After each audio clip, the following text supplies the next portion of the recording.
Europe's debt crisis, which recently led to riots in the streets of Athens, will lead the agenda at this week's summit of the world's economic powers in the French resort city of Cannes.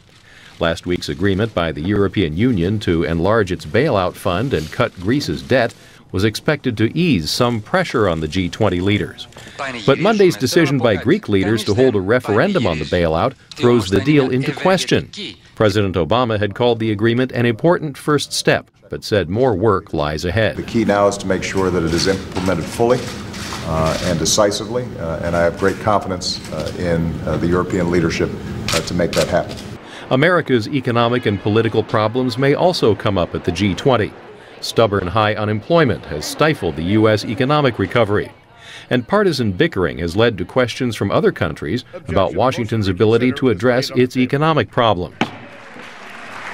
White House Press Secretary Jay Carney assures the G20 partners that the president is making progress on these issues. So he carries with him to France the fact that we are pushing our Congress to act on these matters, and he comes as the leader of the largest economy in the world and a great friend and ally of a great many nations.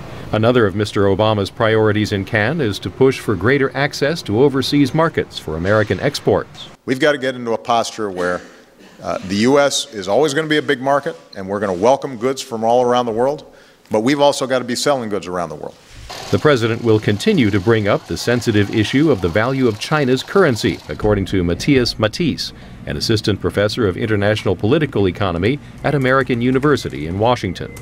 So basically the United States is the debtor country that thinks that the Chinese are exporting because of unfair trade practices, and then the Chinese think that the Americans basically print too much money and manipulate their economy that way. Scheherazade Rehman, the director of George Washington University's European Union Research Center, doubts that the president's views on China's currency will get much European support. They're so caught up in putting out their own fires that they can't fathom that this is a good time to bring up a currency war with China.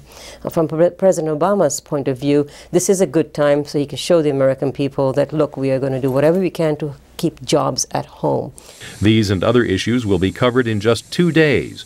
Mr. Obama and the other G20 leaders arrive in Cannes early Thursday and leave late Friday. Kent Klein, VOA News, the White House.